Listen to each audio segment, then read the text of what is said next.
Travel करते हुए जहाज में हमें पता चला आपके 10 लाख रुपए चोरी होगा। कैसे चोरी होगा? भाई छोटा पेशाब करने आप गए हैं और पीछे से कार्रवाई डल गई।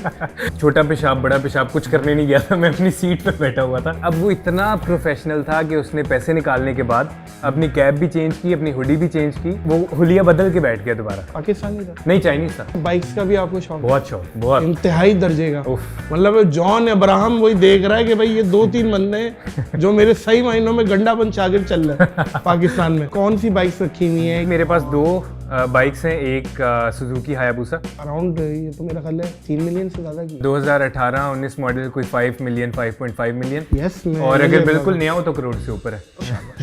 आपने हेयर ट्रांसप्लांट कराया? हाँ जी, हेयर ट्रांसप्लांट। ये आपने अभी कैप पहना हुआ? हाँ, अभी 3 महीने पहले हुआ। 3 महीने 3 महीने कंप्लीट होने वाले हैं 3-4 दिन में। कहाँ से? टर्की से कराया। इस पे खर्चा कितना है? तो 3500 यूरो से लेके 5500 यूरो के बीच में आपके graph 5500 euro is like 19-20 lakh के 20 पास। लाख। अभी आपकी क्या पोजीशन है? अभी मेरी पोजीशन जो है वो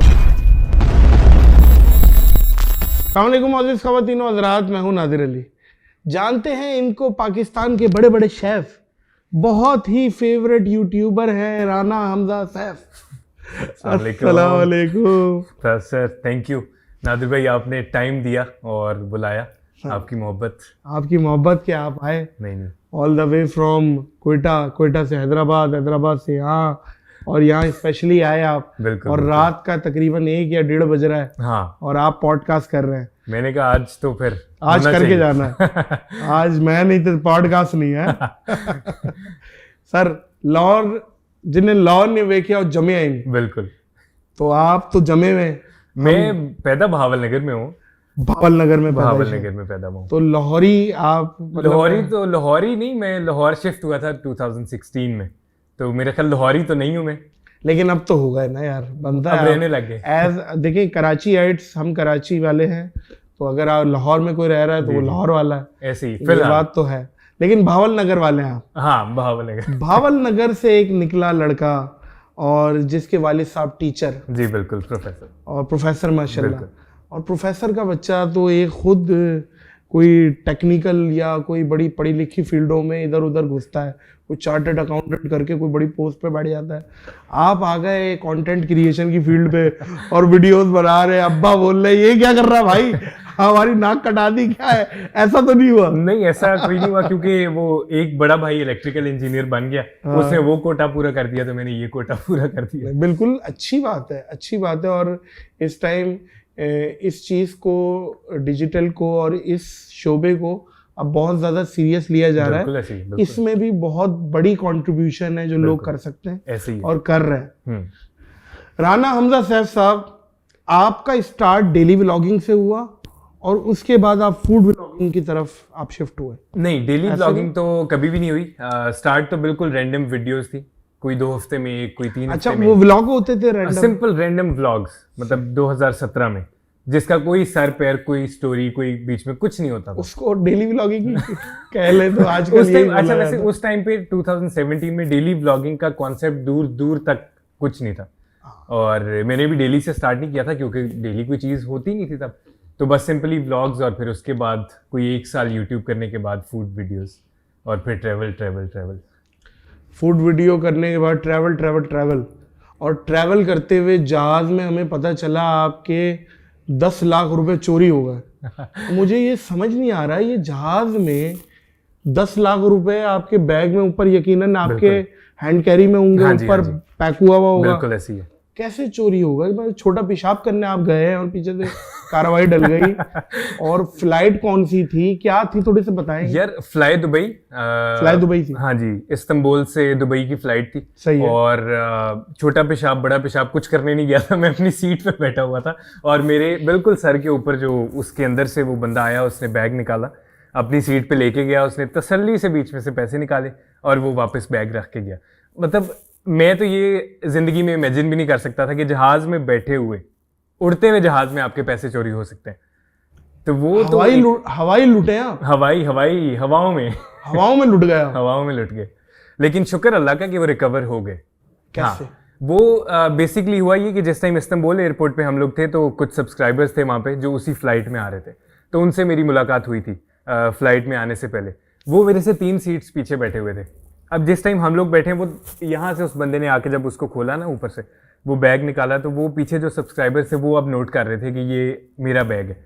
और वो जब लेके गया, वापस रख के गया, तो उनमें से जो उनकी वाइफ थी वो मेरे पास आहिस्ता से आई और उन्होंने पूछा कि आपका ऊपर कोई बैग पड़ा हुआ था? मैंने कहा पड़ा था। कहती वो जल्दी से खोल के चेक करें, उस बैग में से उस बंदे ने पैसे निकाले। तो मैंने वो बैग को खोल के देखा, पैसे नहीं निकाले, उन्होंने बताया कुछ निकाला है। कुछ नहीं। तो मैंने बैग खोला, जल्दी जल्दी में देखा, उसमें लैपटॉप, चीज़ें वगैरह हर चीज़ थी। फिर मैंने वो जो पैसों वाला इनवेलप था उसको बाहर से टच किया तो थोड़े बहुत पैसे मुझे फील हुए। बाकी चीज़ें मैं जल्दी में चेक कर रहा था। फिर मैंने इनवेलप निकाला तो उसमें सिर्फ $5 बचे हुए थे, 5 या 10 वाला नोट। करेंसी पीकेआर यूएसडी में थी, यूएसडी में डॉलर्स थे। तो बाकी सारे 100 वाले वो निकाल चुका था। अब उसकी तरफ जब मैंने देखा ना तो उसकी बस मतलब उससे जैसे कहते हैं कि सिट्टी गुम, ओ सिटी फ्लावर हो गई। हाँ बिल्कुल, फटने के बाद फ्लावर नहीं हो जाता, वैसा हो गया। यही मैं कहना चाह रहा था, आपने कह दिया, शुक्रिया। तो खैर उसको फील हुआ कि हाँ इन्हें पता लग गया। फिर खैर मैंने कैबिन क्रू को बुलाया, उसे बताया, वो उस दिन खाना सर्व कर रहे थे। और अच्छी चीज़ ये हुई, ये देखें यूट्यूब के फ़ायदे, कंटेंट क्रिएशन के फ़ायदे, अल्लाह ताला की तरफ से वो जो सब्सक्राइबर्स थे उन्होंने उसकी पूरी वीडियोस बनाई चुप करके पीछे से बैठे हुए, कि वो बैग निकाल रहा है, अपनी सीट पे ले गया, वो मेरे बैग को खोल के पैसे निकाल रहा है। खैर वो उनको कैबिन क्रू को वीडियोस दिखाई। उन्होंने कहा कि आपने इस बंदे के पास नहीं जाना, आपने बस हमें अपना ये वीडियोज़ एयर ड्रॉप करें। तो क्योंकि बंदे के पास वो फ्लाइट, अपना एयरलाइन शायद अपना वो रिप्यूट बचाना चाह रही थी कि जहाज़ में मसला ना हो या कोई ऐसी चीज़। खैर मैं नहीं, उस बंदे के पास नहीं गया।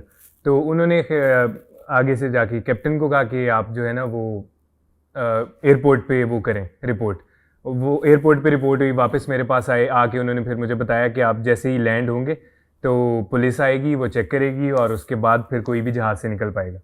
तो वो पूरा वो फिल्मी सीन हुआ है और पेमेंट रिकवर हो गई है। हाँ पेमेंट रिकवर हो गई और आप बैठे हुए। हाँ उसने आपसे कोई सॉरी वॉरी किया? उसने जिस टाइम पहले तो वो जब घबराया थोड़ा सा, फिर उसके बाद जब मुझे वो कैबिन क्रू ने कहा था आपने नहीं जाना, उसके बाद उसे लगा कि काम रिलैक्स हो गया, मेरे पास तो आया ही नहीं, तो वो फिर चिल हो गया। और मेरे सामने वो जो इंफोटेनमेंट सिस्टम होता है सीट पे, उसकी जब स्क्रीन मैंने बंद की तो मुझे इस तरह पीछे बैठा हुआ नजर आ रहा था। अच्छा, बिल्कुल आपके बिल्कुल पीछे मेरे राइट साइड पे इस तरह 3 सीट्स पीछे बैठा हुआ था। सही है। और उसने, अब वो इतना प्रोफेशनल था कि उसने पैसे निकालने के बाद अपनी कैप भी चेंज की, अपनी हुडी भी चेंज की, और वो हुलिया बदल के बैठ गया दोबारा। पाकिस्तानी था? नहीं, चाइनीज था। और ये मुझे बाद में दुबई एयरपोर्ट पे पुलिस ने बताया कि चाइनीज इस टाइम दुनिया में ये एक नेटवर्क है जो सिर्फ फ्लाइट्स में इसलिए आते हैं कि वो बैग्स की सफाई करते हैं। अभी रिसेंटली उसका हुआ है, हमारे जो क्रिकेटर हैं मोहम्मद हफीज का भी एयरलाइन के अंदर यूएस से आते हुए अंदर जहाज के अंदर चोरी हुई है चीजें। कितने की शॉपिंग कर गए ये अब मुझे नहीं पता, लेकिन मैंने भी 1 हफ्ता पहले ही कोई ये चेक। लेकिन होता ये है, अगर आप मिसाल के तौर पे आइडेंटिफाई नहीं कर पाते कि कौन, तो कुछ नहीं होगा। कौन है, होगा ये कि आप क्लेम करेंगे फ्लाइट पे कि मेरा ये नुकसान हुआ है, वो बेयर करेगी सर? नहीं, वो अब देखें जिस टाइम पे वो हो रहा था सब कुछ, मेरे लेफ्ट साइड पे जो बंदा सीट पे बैठा हुआ था वो फ्लाई दुबई में ही काम करता था, वो वेकेशंस पे था। उसने मुझे बताया, वो अरबी था, उसने मुझे कहा कि अगर तो फ्लाइट के अंदर ही तुम्हारे पैसे मिल गए तो मिल जाने, अदरवाइज कुछ भी नहीं होने वाला। सर मैं हैरान था कि ये कैसे पॉसिबल है। मैं बताऊं एक मेरा अपना एक्सपीरियंस, मेरे 2 बैग फाड़ दिए थे जहाज में जी। यस, लगेज जब बेल्ट पे आया, एक फटा हुआ लगेज आ रहा है और उसमें से जांगिया चड्डिया वड्डिया बाहर निकली है क्यों करके। मैं कहा यार ये वाली तो चड्डी मेरी थी। चड्डी पे तो चड्डी से मैंने बैग पहचाना, चड्डी पे नादिर अली पॉडकास्ट, चड्डी से पहचाना। मैंने कहा यार ये जांगिया तो मेरी है। तो वो देखा तो दूसरा बैग भी फटा हुआ आ रहा है। बस मैं तो फिर वो मैंने शोर डाल दिया। तो फिर ये एयरलाइन की पॉलिसीज है कि अगर आपका बैग फाड़ा या बैग पे स्क्रैच भी आया, आपके बड़े बड़े गुची अरमानी के लोग बैग यूज करते हैं एक्सपेंसिव, तो वो आपको या तो रिफंड करेगी उसके पैसे उसके अगेंस्ट, या वो वही चीज आपको लेके देगी। तो मुझसे उन्होंने काउंटर में पूछा कि यार ये आपके बैग कितनी कॉस्ट, एयरलाइन कौन सी थी? Fly Dubai. अच्छा, कितनी कॉस्ट रखते थे? तो मैंने बता दिया कि इतनी कॉस्टिंग थी, जेन्युइन जितनी थी। तो उन्होंने कहा चले सही है नादिर साहब, आप कल या परसों में हम आपको या तो पेमेंट पहुंचा देंगे या तो उन्होंने बैग पहुंचा दिए थे। अच्छा, उससे अच्छी नौयत के जो मेरे फटे थे। सही। तो ये तो है। हाँ। लेकिन ये एक बहुत बड़ी बात है भाई, स्कैम जिस तरीके से चल रहा है अभी, मतलब ये एयरलाइंस के अंदर ये बहुत नॉर्मली होना शुरू हो चुका है। तो वो जितने भी लोग देख रहे हैं वो अगर आप जहाज में बैठे हुए हैं अपने पैसे अपने पास होने चाहिए और जो मेन आपका हैंड कैरी में ना हो। हैंड कैरी में ना हो, क्योंकि ये ऐसे सफाई करते हैं कि आपको खबर भी नहीं होगी। अब वो वीडियोस ना होती और मुझे उन्होंने ना बताया होता तो मैं तो घर आके देखना था कि यार किधर खर्च दिए या मैंने तो बैग से निकाले कहीं गिर गए, ज़हन में ही नहीं आना था कि जहाज में बैठे हुए चोरी हुए हैं। अच्छा मैं आपको एक बात बताऊं, ये अब आपके तवज्जुह से आप पहली दफ़ा ये बात मैं डिस्क्लोज कर रहा हूँ। मैं जापान से आ रहा था, जापान से मैं आना था अबू धाबी से फिर मैंने सही कराची आना था, तो मैंने एक दिन दुबई के लिए सही, तो मेरे कोई अराउंड कोई 1200 या 1300 डॉलर थे। वो मुझे नहीं मिले आज तक। ना करें जहाज के अंदर बाखुदा। तो मुझे जहन में भी नहीं आया कि ये काम जहाज में हुआ। ये मेरे जहन में, अब मैं इसको ढूंढ रहा था दुबई में, ये किसी ने कांड किया है मेरे साथ, ये मेरे साथ जो सलाम दुआ वाले घूम रहे इन्होंने नहीं, ये हो सकता है। मुझे लग रहा है अब आपकी बातें सुनने के बाद ये हो सकता है हवा में। हाँ। ये भी क्योंकि मेरा भी हैंड कैरी में ही पैसा। बिल्कुल, और ये बहुत नॉर्मल। इवन मुझे जिस टाइम जहाज लैंड हुआ और पुलिस अंदर आई, आप पूछ रहे थे उस बंदे ने सॉरी तो नहीं किया, वहां से हमारी बात आगे चलेगी। अब वो पहले तो रिलैक्स हो गया, जब लैंड हुआ तो उन्होंने अनाउंसमेंट शुरू कर दी कि कोई जहाज से निकलेगा नहीं, अथॉरिटीज आ रही हैं ये वो। तो अब विंडो से बाहर मैंने देखा तो बाहर पुलिस खड़ी हुई थी। अब वो जिस टाइम पुलिस एंटर होनी शुरू हुई ना, तो उसने मुझे कहा कि मतलब मेरी बात सुनो, ये इस तरह वो अपनी जुबान में जो भी कहने की कोशिश कर रहा था। तो खैर मैं उस टाइम तो उसके पास नहीं गया, मैं कहा हूँ नहीं पुत्र तू 3 घंटे 4 घंटे की फ्लाइट में मुझे बुला लेता, मेरे पैसे दे देता, अब नहीं।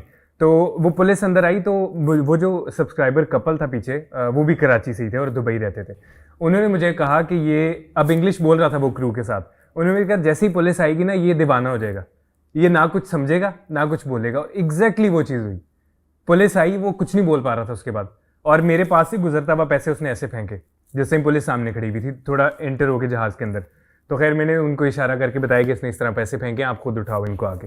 उन्होंने फिर उठाया, देखा। फिर पुलिस ने मुझे बाद में ये बताया कि ये इतने प्रोफेशनल हैं कि ये अक्सर फ्लाइट्स लेते ही एक स्पेसिफिक बंदे के लिए, अक्सर इनको इतनी बैक स्टोरी पता होती है चीज़ों की, तो रैकी करके हाँ बिल्कुल बिल्कुल भाई, क्या बात। अब पीछे से क्या ये रैकी होती है, मतलब डीएनए में ही क्रिमिनल क्रिमिनल डीएनए बहुत हैवी। क्या यार, मतलब वही दिमाग अगर पॉजिटिव चीज पे लगा लें तो वो कितने काबिल आदमी होंगे। बिल्कुल ऐसे। लेकिन क्या करें भाई, मत मारी जाती है भाई। राणा साहब, आप 6 फीट 3 इंच आपकी हाइट है। द ग्रेट खल्ली के बाद अगर कोई बंदे का कद है तो वो आपका है, समझ रहे हैं बात को।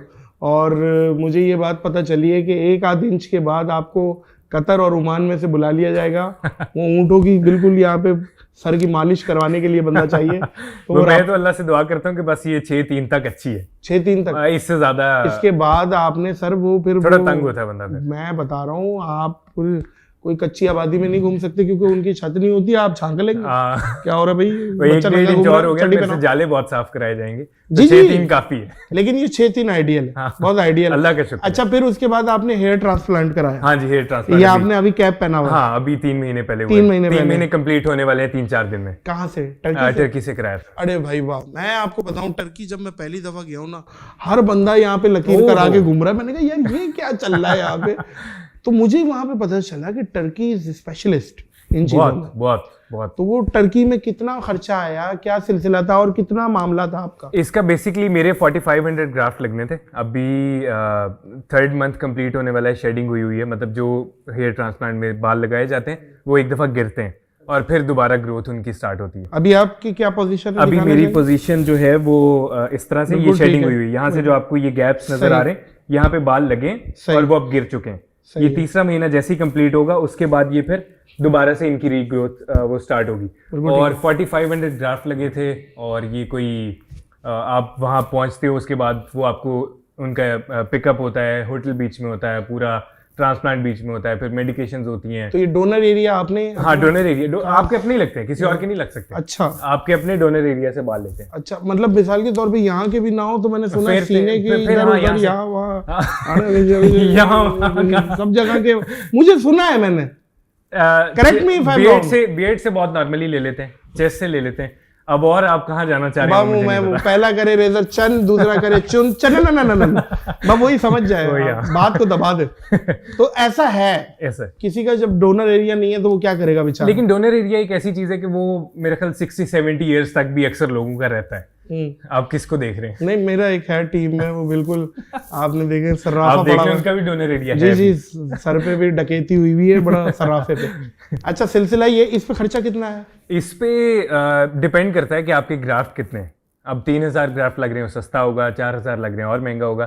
तो ये कोई टर्की में अगर बहुत अच्छे किसी हेयर ट्रांसप्लांट सेंटर से आप करवाएं तो 3500 यूरो से लेके 5500 यूरो के बीच में आपके graft 5500 euro is like 19-20 lakh के 20 पास। लाख 20 लाख तो इसके बीच में, हाँ, यस, मतलब ये हमारे लिए एक्सपेंसिव है, बट टर्की चीपेस्ट कहा जाता है क्योंकि दुनिया में फॉर एग्जांपल यूएस से आप करवाएं तो $20,000 का होता है, वो हमारे 60 लाख बन जाते हैं। तो अमेरिका से लोग वहां पे करवाने आते हैं क्योंकि उनके लिए बहुत सस्ता है। तो कंपैरेटिवली ये मतलब दुनिया के हिसाब से सस्ता है, हमारे लिए थोड़ा महंगा है क्योंकि हमारी करेंसी। सही सही। अच्छा, बाइक्स का भी आपको शौक? बहुत शौक, बहुत इंतहाई दर्जे का। उफ। मतलब जॉन अब्राहम वही देख रहा है कि भाई ये 2-3 बंदे हैं जो मेरे सही मायनों में गंडापन शागिर्द चल रहे हैं पाकिस्तान में। तौबा। तो बाइक्स में कौन सी बाइक्स रखी हुई है, क्या सिलसिला है? अभी मेरे पास 2 बाइक्स हैं, एक सुजुकी हायाबुसा स्पोर्ट्स में स्पोर्ट्स टूरिंग आ जाती है। और कितने सीसी है वो? ये है 1300 मेरा ख्याल। 1300। हाँ। ये अराउंड, ये तो मेरा ख्याल है 3 मिलियन से ज्यादा की। नहीं, ये तो है 2018-19 मॉडल, कोई 5 मिलियन 5.5 मिलियन। यस, और अगर बिल्कुल नया हो तो करोड़ से ऊपर है। तेरी शाबाश। अच्छा, और दूसरा है टूरिंग बाइक है, वो बेनेली TRK 502X इसका मॉडल है, और ये काफी जाइंट है, ये हायाबुसा का डबल साइज है। अच्छा, ये पैसों में उससे महंगी? नहीं, पैसों में उससे कम है। पाकिस्तान में ये बेसिकली पाकिस्तान में ये वाहिद मोटरसाइकिल है जो 0 मीटर मिल जाती है आपको, क्योंकि बेनेली पहले इटालियन ब्रांड था, फिर चाइनीज़ ने उसको ओन कर लिया और वो पाकिस्तान में उसकी असल डीलरशिप है। तो आप 0 मीटर खरीद सकते हो, वो कोई 25 से 30 लाख के दरमियान में ये इसकी 0 मीटर की प्राइस, मुझे एग्जैक्टली अभी की प्राइस पता नहीं। तो हाँ, ये 2 बाइक्स हैं, एक टूरिंग के लिए और एक शहर। तो ये क्या इतनी जो आपने माशाल्लाह महंगी बाइक्स रखी हुई है, इसका पर्पस क्या है? सिर्फ चलाना या मरना, रेसिंग करना? नहीं, मुझे रेसिंग और ये यूं करके नीचे बैठ के हवा काट रहे हैं आप। मुझे ये आवाज ज्यादा अच्छी लग रही है ना? 70 बाइक यहाँ पे ये जो रेसर घुमाते हैं, ये हवा काटते हैं नीचे बैठ के। आप लोगों की तो वैसी बाइक, उसकी पावर कितनी है, कितनी रेस पे चलती है? जो हायाबुसा है वो तो एक तरह से गोली समझ लें आप, मतलब आपने उसको रेस देनी होती है और अल्लाह माफ करे, मतलब आपकी जहां नजर है और वहां पहुंच गई। हाँ, उसको कंट्रोल करना मुश्किल है, लाइट ईयर की स्पीड में। वाह, वो अभी आप हैदराबाद से यहाँ कितनी देर में आ जाते हैं अगर आपको रोड खाली दे दे? रोड और आप पूरा आप लॉक कर दे रोड खाली? ये कितने किलोमीटर है? ये होगा 180 किलोमीटर। 180 अगर पूरा मीटर लॉक कर दें, रोड ठीक हो और हाइपोथेटिकल, हाँ, तो कोई मेरे ख्याल कोई 35-40 मिनट का सफर हो। इससे भी कम, मुझे इससे भी कम हो सकता है, मैं एग्जैक्टली लग रहा है 15-20 मिनट में, जितनी देर में बंदा आगे ना खाना खाता है, हाथ वाथ धोता है ना, इतनी देर में ही आ जाएंगे हैदराबाद में। हाँ, इतना हो सकता है, इतना। लेकिन मुझे तेज चलाने का बिल्कुल शौक नहीं है। अच्छा। क्योंकि मुझे डर लगता है बहुत ज्यादा तेज चलाने से। मैंने कोशिश भी की बीच में 1-2 दफा कि यार अब तो आ गए मेरे को, हूं तेज चला के देखा, लेकिन वो मैंने कोशिश की उसको तेज चलाने की, लेकिन मेरे वो अक्सर होता है ना, आपके अंदर एक चीज होती है, आप तेज चला पाते हो या नहीं। तो मुझे कोई 130-40 से ऊपर अच्छा नहीं लगता, तो वो मुझे लगता नहीं बस इसको मजा करना है सिर्फ। नान जी, हमारे बड़े बुजुर्ग कहते थे शैतानी चरखा है वो सर। ओहो, वो है वाकई में, तो बचना पड़ता है उससे। वो कीड़ा एक जागता है, वो कहते हैं ना, पंजाबी की मिसाल है, कीड़ा सट मारता है, कीड़ा सट मार। हाँ कि इसको खींचो, लेकिन नहीं, उसको आपका फेवरेट यूट्यूबर कौन? यार फेवरेट यूट्यूबर आप सामने बैठे हैं। या अल्लाह नहीं, ऑनेस्टली देखें, थैंक यू। आप फेवरेट इस तरह से कि जिस टाइम मैं फर्स्ट ईयर शायद थी, उस टाइम आपके प्रैंक्स पाकिस्तान और दुनिया में बहुत ज़्यादा, उस टाइम मैंने यूट्यूब का कुछ सोचा भी नहीं हुआ था, और आपके प्रैंक्स ने उस टाइम नहीं डाली हुई थी। और पहला प्रैंक आपका जो मैंने देखा था वो था, तुझे पता है मेरा बाप कौन है? उसमें हम बहुत हंसते थे। तो आप तो मतलब शुरू हमने किया ये चीज़ें देख के। तो तुसी फेवरेट हो, और कौन होना है? ये आपका बड़ा पन है। और मोअज़्ज़िज़ ख़वातीन और हज़रात, देखें मुरादमंदी कूट के भरी हुई है भाई के अंदर, अल्लाह इस्तकामत दे। और ये जो डाउन टू अर्थ होना होता है ना, मैं आपको बताऊं, इसी पे भाग लगता है। देखिए, अकड़ना तो मुर्दे की अलामत है, अकड़ा तो मुर्दा जाता है ना। जो झुका हुआ होता है ना, वही पेड़ फलदार होता है, मैं ये समझता हूँ। और ये आपकी शोहरत में भी इजाफा करेगी, आपकी फ़ैन फॉलोइंग में भी इजाफा करेगी, और हुआ है। और आप हर दिल अजीज़ हैं इस टाइम। और मोअज़्ज़िज़ ख़वातीन और हज़रात, इसमें कोई दो राय नहीं है कि फूड बिलोंगिंग में इस टाइम किंग है राना हमजा साहब। RHS, ये मुझे IPL की कोई टीम भी लगती है RHS, समझ रहे? ये इनका सिंबल है, एब्रीविएशन तो इनका नाम है राना हमजा साहब, तो इनको हम शॉर्ट फॉर्म में RHS कहते हैं। तो क्रिकेट का कितना शौक? क्रिकेट का शौक रिसेंट कुछ ईयर्स में हुआ है, उससे पहले बचपन से खास नहीं है। अच्छा। बचपन से मतलब अब्बू को देखा हुआ है, दादा को देखा हुआ है कि वो बहुत बहुत क्रेजी क्रिकेट देखते थे। दादा तो मेरे वो रिमोट चला के टीवी में हाँ कि ये क्या हो रहा है। मुझे अभी कोई 1-2 साल पहले जब ये लाइव मैच देखने शुरू किए तो उसके बाद थोड़ा सा उसका हुआ है, अदरवाइज इतना कोई बहुत क्रेजी वाला नहीं है। फूड व्लॉगिंग आपने लाहौर भी की है, कराची भी की है, तमाम शहरों में। तो अगर मैं कंपैरिजन, किस शहर का पाकिस्तान का खाना सबसे अच्छा है? पाकिस्तान का सबसे अच्छा खाना अगर तो देखें, डिसाइड करें। हाँ। दिल नहीं रखना किसी का, नहीं, दिल, अपना दिल। मैं तो ये अपना पॉइंट ऑफ व्यू है भाई, अपना पॉइंट ऑफ व्यू, RHS का अपना पॉइंट ऑफ व्यू है। जगह जगह मैंने तो ये बात की हुई है कि अगर तो देसी खानों में जाना है तो फिर तो कराची और फिर लाहौर। और अगर जो मेरी फेवरेट एक कुजीन है और जो मेरा फेवरेट शहर है खानों में, वो है कोयटा, क्योंकि मुझे बलूचिस्तान के खाने बहुत पसंद है। सही, बहुत पसंद है। वो आप दमपुख और ये नमक लगा हुआ गोश्त और मीट, हड्डी, रिब्स, उफ माय गॉड, वो वहां एंड हो जाता है काम।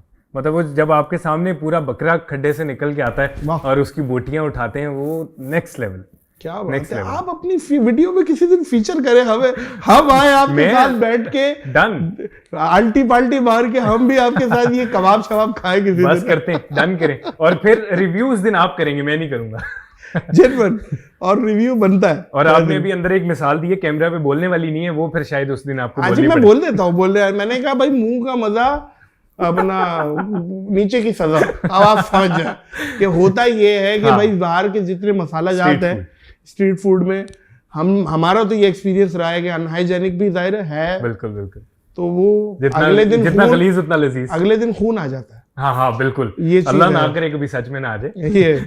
ये है बहुत बड़ी बीमारी। लेकिन अब फूड व्लॉगिंग आप करते हैं, जी जी, कभी ऐसा हुआ कि यार इतना वर्स्ट यार, या इतना मतलब यार ये क्या टेस्ट है यार, मतलब ये बिल्कुल फारिग, और या कोई ऐसा छिपकली गिर गई हो, या इतना कोई आपने नोटिस किया हो यार भाई इंसान के बच्चे बनो, ये क्या बना रहे हो? ये जो टेस्ट वाली बात है वो तो अक्सर हो जाता है कहीं ना कहीं, कि वो चीज़ का एक बहुत तारीफ सुनी है, मतलब पाकिस्तान में उसकी तारीफ हो रही है, वहाँ जाके वो खाया तो वो यार मतलब ये क्यों तारीफ है। तो इस तरह की चीज़ें हुई, लेकिन लाइव मुझे कभी छिपकली या इस तरह कोड किरला कोई खाने में मिला नहीं। तलाश मैंने बड़ा किया कि कोई चीज़ मिले मुझे इस तरह की। आप यकीन करिए, इसका मैं फर्स्ट हैंड मुझे नॉलेज है।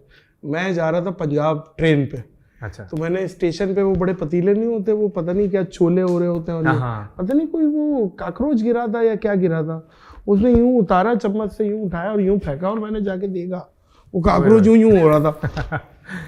मैंने फिर हल्के हल्के जो गुजर रहा था, मैंने कहा इस ठेले से कुछ नहीं खाना, इस ठेले से कुछ नहीं खाना, या काकरोच मैंने खुद शुरू कर दी मार्केटिंग।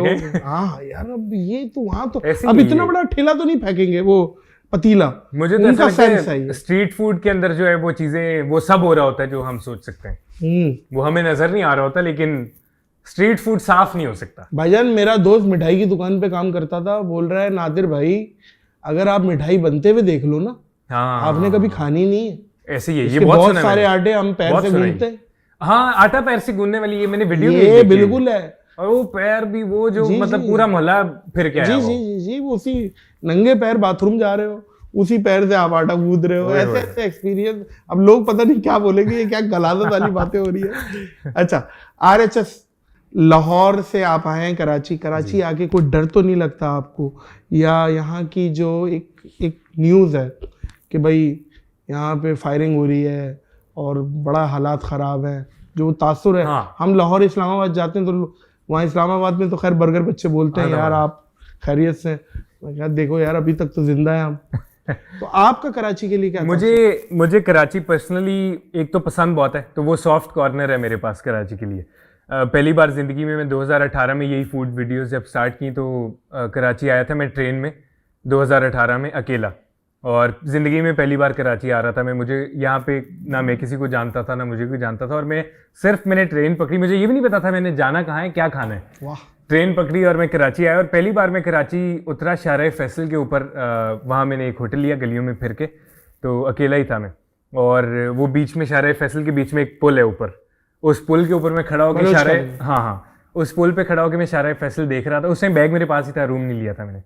तो वो शाहराह फैसल मुझे ऐसा लगा, लाहौर के बाद मतलब कराची मुझे बहुत बड़ा एक शहर लगा आके। तो वो शाहराह फैसल मुझे आज तक वो उसका नक्शा ना जहन में है कि वो उसको खड़ा होकर जैसे मैं देख रहा था, दोनों तरफ बिल्डिंग्स, मुझे लग रहा था यार कराची में कोई ऐसी चीज़ नहीं है कि अगर इस पे काम किया जाए तो ये दुबई से बहुत आगे निकल सकता है। पहली बार देख के मुझे लगा था। सर कराची को गरीब की माँ बोला जाता था। हाँ। और सोचे समझे मंसूबे के तहत इसको ख़राब किया गया है। और बस हम दुआ गो हैं कि कराची अगर रोता है या कराची परेशान होता है तो पूरा पाकिस्तान। बिल्कुल बिल्कुल। तो अल्लाह का शुक्र है आज तक मेरे साथ कुछ हुआ नहीं यहाँ पे, अल्लाह करे आगे भी कभी ना ही हो। और रात को 12 बजे तक भी हम कैमरे लेके गलियों में यहाँ पे घूमते रहे। अक्सर कराची के लोगों ने मुझे कहा कि आपकी किस्मत है ये। हाँ, लेकिन अल्लाह का शुक्र है। मैं जुमला बोलता हूँ, यहाँ बंदा आता बस में या फ्लाइट में, जाता अखबार में, तो अगले दिन की सुबह न्यूज में छपा होता है कि ये बंदा कराची आया था। तो अल्लाह खैर करे, अल्लाह हिफाजत करे। सबसे महंगी डिश जो आपने खाई हो कि भाई इतनी महंगी यार?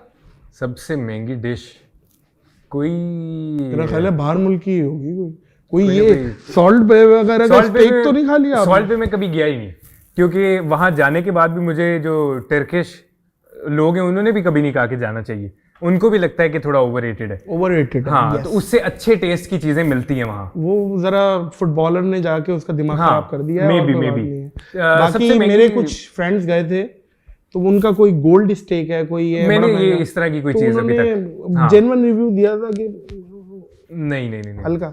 तो सबसे महंगा अभी तक कोई या तो हमारा एंटायर मेन्यू हो सकता है जो हम पूरा इतने बड़े बड़े प्लेटर खा रहे थे। वो गाड़ी के अंदर आता भी नहीं है, आप तो पूरे वही हो सकता है। अदरवाइज एंटायर मेन्यू, और उसके अलावा महंगा कोई दुम्बा होगा या कहीं बाहर के किसी मुल्क में कोई डिश होगी। लेकिन इस तरह का कुछ नहीं है कि मैंने लाख रुपए की एक डिश खा ली हो। वो वाली स्टेटमेंट तो वो मेरा ख्याल है वो रेस्टोरेंट पेयर करता है। कौन से? जब आप रिव्यू करते? नहीं, मैं कभी ये चीज नहीं की। आप खुद देते? खुद। अभी इवन हैदराबाद से, अभी इस टाइम मैं हैदराबाद से आपके पास आया हूँ सीधा। अगर कहीं पे हम वीडियो बनाने गए भी हुए हैं तो वो अक्सर कैमरा देख के कर रहे होते हैं ना कि अंदर से उनको होता है पता नहीं क्या बोल देंगे, तो वो कहते हैं नहीं पैसे आपने, आप तो मेहमान।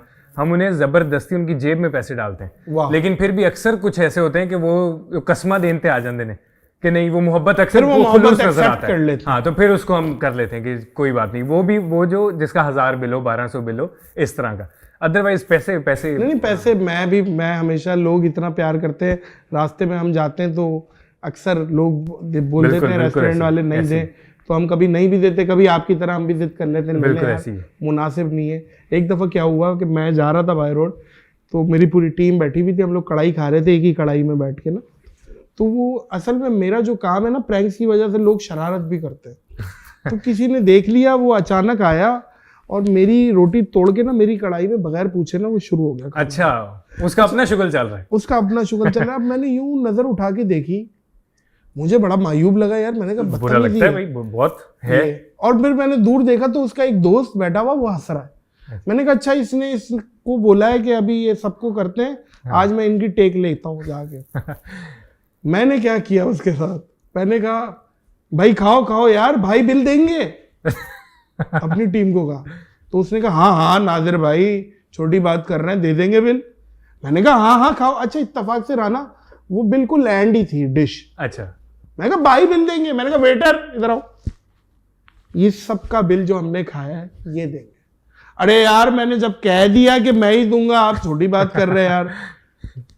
मैंने कहा भाई उठो, सब उठे, हम गाड़ी पे बैठे और निकल गए। अब उसे पकड़ लिया। अब मुझे आप बताइए उसको एक या दो निवाला, वो कोई 15 या 20 हजार रुपए का बिल था। ओए होए। अब वो पड़ गया उसको। अब उसका जो दोस्त था जो हंस रहा था, उसने उसके साथ किया क्या होगा?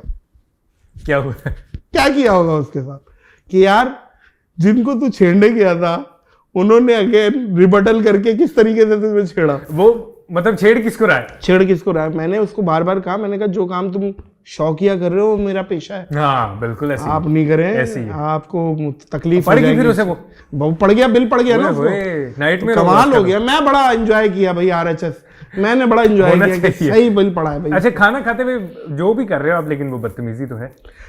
कोई खतरनाक लड़की फैन, क्योंकि आप गुड लुकिंग भी हैं, और कोई ऐसा फैन मूवमेंट बताएं यार, मजा आ जाए कि भाई लड़की आ गई है और लड़की ने बाल वाल खोल दिए और बोल दिया है बस मैं राना ऊपर से नीचे तक आपकी हूँ। तो बस ये लड़की फैन है, ये क्या चीज है? बस भाई लड़की नहीं, भी तो ऐसा कोई मूवमेंट किया, कोई फैन फॉलोइंग लड़कियां तो हैं आपकी बहुत ज्यादा है। पिक्चर हो जाती है सिंपल, लेकिन ऐसा कुछ नहीं कि बाल खोल दी में। ये कोई मुझे फिल्म की स्टोरी लग रही है कि पता नहीं क्या हो गया भाई। ऐसा क्रेजी तो कुछ नहीं। ऐसे सिंगर्स मुझे आए हैं, उन्होंने बताया कि ऐसी लड़कियां दीवानी हैं और ऐसी हरकतें कर चुकी हैं जो हम कैमरे में नहीं बता सकते। ऐसी इसी वाकियात है। लेकिन कोई मेल फैन? हाँ मेल क्रेजी, मैक्सिमम क्रेजी मेरे साथ यही होता है, अक्सर मिलके वो रोने लग जाते हैं, तो वो होता है बहुत एक्सट्रीम।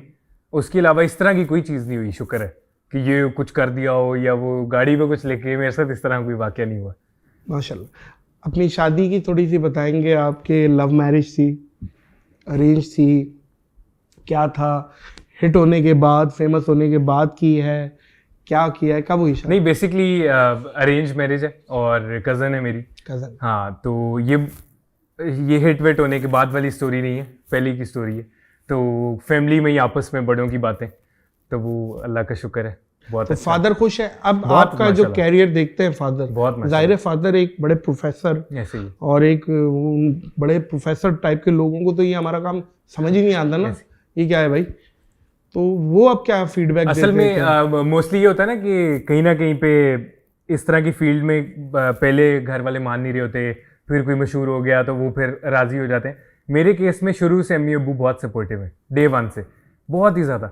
और अब्बू इस टाइप के प्रोफेसर हैं जो एक तो फिजिक्स के प्रोफेसर हैं और टेक्नोलॉजी से बहुत ज़्यादा लगा हुआ है, तो वो दुनिया को देखते रहते हैं बैठ के कि दुनिया में यूट्यूब पे क्या हो रहा है, या नासा क्या कर रही है, या फलाना क्या कर रहा है, तो उनको ये चीज़ें मतलब पता है सारा। तो वो शुरू से डे वन से सपोर्टिव बहुत ज़्यादा रहे हैं, तो अभी भी अल्लाह का शुक्र है बहुत खुश हैं। फूड ब्लॉगिंग की एक बहुत बड़ी इंडस्ट्री बन गई है बहुत ज़्यादा आजकल ना। रील्स के कॉन्सेप्ट में हम बहुत देख रहे हैं कि वो 1-1.5 मिनट की रील आ रही है और वो कर रहे हैं। ऐसे ही आप भी फूड ब्लॉगर हैं और भी बहुत सारे पाकिस्तान में लोग हैं, बड़ा अच्छा काम कर रहे हैं। बिल्कुल। आप अपना कॉम्पिटिटर किसी को समझते हैं कि यार नहीं, कॉम्पिटिटर तो इतना एक हेल्दी कंपटीशन तो इस तरह ही है कि अब कोई नया आइडिया अगर कोई कर रहा है तो वो बंदा देख लेता है, उसको अच्छा लगता है कि यार हाँ इसने अच्छी चीज़ की है। अदरवाइज इस तरह कोई टसरबाजी कोई नहीं है कि यार उसने ये किया अब मैं यहाँ जाऊँ। मेरा जो काम है फूड ब्लॉगिंग, अब वो फूड पूरे पाकिस्तान का है। पाकिस्तान को मैं ओन तो नहीं करता कि मेरा ठप्पा लग गया कि ये चीज़ मेरी है। वो लोगों ने पसंद ज़्यादा की है, वो लोगों की मोहब्बत है, या शायद करने का तरीका कुछ ऐसा होगा कि लोगों को अच्छा लगता है कि वो उनको वीडियो देख के लगता है कि वो साथ बैठ के खा रहे हैं। उनको शायद ऐसा लगता है कि एक्सप्लेन करने में कुछ अच्छा है। तो कंपेटिटर वाली तो कोई इतनी खास वो बात नहीं है। हर किसी का मुल्क पूरा सबका है, जो मर्जी जाए, जिस मर्जी रेस्टोरेंट पे खाना खाए, वीडियो बनाए, सबका अपना कैमरा है। बेशक। हाँ तो वो ऐसा कोई सीन नहीं। अच्छा, आप यूट्यूब पे भी हैं, फेसबुक पे भी हैं, इंस्टाग्राम पे भी हैं, आप एडवर्टाइजमेंट भी करते हैं। सबसे ज़्यादा अर्निंग आपको ऑनलाइन होती है या एडवर्टाइजर से होती है या यूट्यूब से होती है, फेसबुक से होती है? कितनी होती है वो मैं नहीं पूछूंगा, शुक्र वो आपका जाहिर है, वो फिर बड़े रोले पड़ जाते हैं। नहीं FBR भी बड़ी एक्टिव हो जाती है, वो नोटिस में आ जाता है बंदा। अच्छा, मैं तो इस चीज पे हैरान, मुझे शुएब अख्तर ने एक्सपोज कर दिया। अच्छा, उन्होंने कहा ये नादिर अली 5-6 करोड़ रुपए कमाता है। तो इसमें शक है कोई? यार ये देखो RHS भी फंसा रहे, मैं फंस गया। आज तक मेरी गूगल विकिपीडिया पे यही है कि शुएब अख्तर, अकॉर्डिंग टू शुएब अख्तर, उनकी सोच देखे सूत्रों के अनुसार, अकॉर्डिंग टू शुएब अख्तर ये 5-6 करोड़ कमाता है। तो जनाब, मेरी बेसिकली ब्रांड से ज्यादा है, फिर उसके बाद यूट्यूब से, और फेसबुक तो पता नहीं मुझे लगता पाकिस्तान में, या मेरी फेसबुक पे ऑडियंस शुरू से कोई इतनी खास बनी नहीं। आपने फेसबुक का सीरियस नहीं लिया हुआ? हाँ सीरियसली लिया, जो भी वो अपलोड कर देते हैं बस सिंपली उसको देखता भी नहीं मैं। क्योंकि फेसबुक भी बहुत, अगरचे आप काम करें और हाईएस्ट वो जाहिर है करती है, और ऐसे ऐसे लोग हैं जो फेसबुक से बहुत कमा रहे हैं। बिल्कुल। और हाँ है, फेसबुक पे मैंने देखा है अक्सर ऐसे चैनल्स हैं जिनका लोगों को नहीं पता, लेकिन उनका कंटेंट है फेस वाला नहीं है, और वो पता नहीं कितना पैसा छाप रहे हैं। बिल्कुल छाप रहे हैं। आपका फेवरेट डिजिटल साइट कौन सी है? Favourite digital YouTube. यूट्यूब। मतलब अगर एक सेलेक्ट करनी हो तो यूट्यूब या नेटफ्लिक्स या यूट्यूब या नेटफ्लिक्स या यूट्यूब। अब इसमें दोनों भी रोला मतलब पड़ गया। चॉइस पे, ये साथ साथ होती हैं दोनों में से।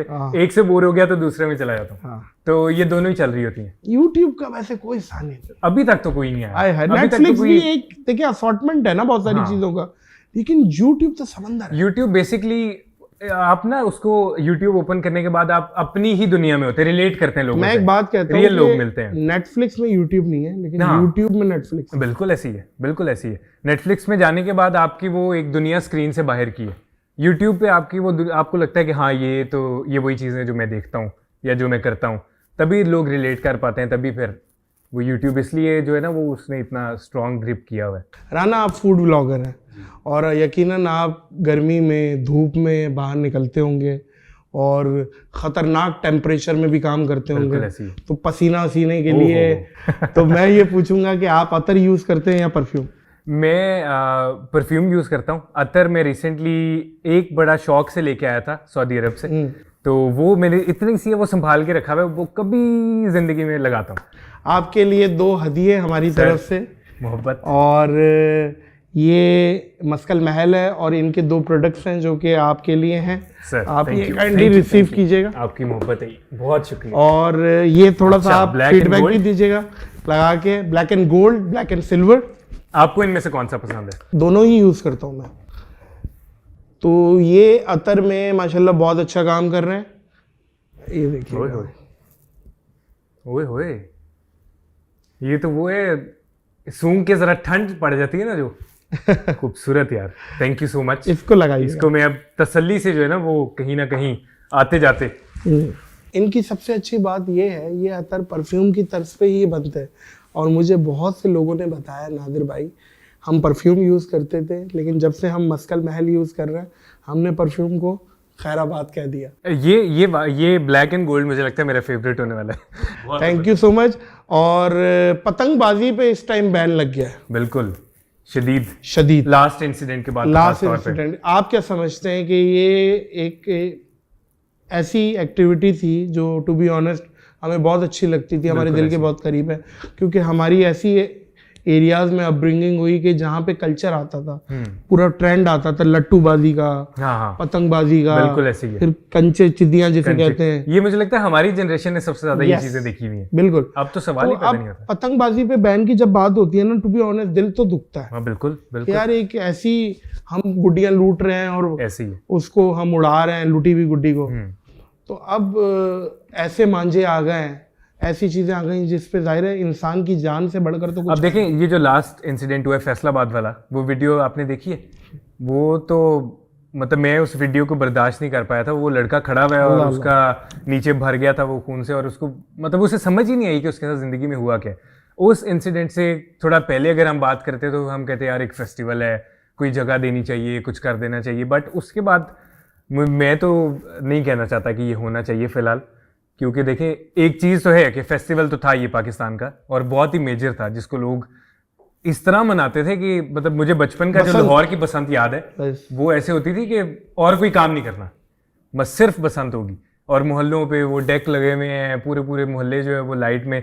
लेकिन अभी अब वो किसी का बेटा ही गया है, जाहिर बात है। लेकिन नहीं फिर तो उनके लिए तो मैंने वही बात की ना कि फिर किसी की जान से बढ़कर, जान से बढ़ के तो नहीं है कोई कुछ भी नहीं है कि हम हमारी सारी पूरी दुनिया की तफरी एक तरफ, ऐसी है, किसी की जान एक तरफ। बिल्कुल ऐसी है, डेफिनेटली। और इस पे मैं ये भी बोलूँगा कि हमारे जो अपना फ़लस्तीनी भाई हैं उनके लिए भी दुआ बिल्कुल जरूरी है, बहुत आप भी हैं, बिल्कुल ऐसी कि अल्लाह ताला उनको भी आसानी और उनको फतह और उनको उनके लिए गैब से मदद बिल्कुल भेजे। और मदद हम रसूल अल्लाह की एक हदीस है कि जब तुम्हें बुराई दिखे तो हाथ से रोको, नहीं रोक पा रहे तो मुंह से बोलो, मुंह से नहीं बोल पा रहे तो एटलीस्ट दिल में बुरा जानो। और ये कम तर ईमान, ये ईमान का बिल्कुल निचला दर्जा, लेकिन तो आप बोल सकते हो, रोक सकते हो। और बाकायदा जो बायकॉट है, आज मैं आपको मजे की बात बताऊं, राना जब आ रहे थे ना तो राना ने मुझे कहा कि यार हम खाना वाना तो खा के आ रहे हैं, आपने सिर्फ एक काम करना है, मुझे पाकोला वाला दूध दे। ये देखें आते ही मिला है। और ये एक ऐसी चीज है जो कराची में ठंड पड़ जाती है इसको पी के। वाह, पहली बार भी कराची में ही पिया था वैसे मैंने, और अभी फिर आपकी मोहब्बत है कि आपने ये आते ही हमें बना के दिया है। मैंने बिल्कुल बिल्कुल। और बात यह है कि बायकॉट होना चाहिए तमाम उन चीज़ों का जिस पे 1% .1% बिल्कुल भी ऐसी इन्वॉल्वमेंट है उस होनी चाहिए दूसरी पार्टी से। ऐसे ही। क्योंकि भाई वही वाली बात है कि लाखों करोड़ों का नुकसान हो जाए, एक बच्चा ना मरे फलस्तीन का। हाँ, मैं इस चीज पे स्टैंड बिल्कुल लेता ऐसे हूं। ही। सबका नुकसान हो जाए, पूरी दुनिया का नुकसान हो जाए, एक बच्चा बच जाए। तो मैं इस चीज पे हमेशा बिलीव रखता हूँ।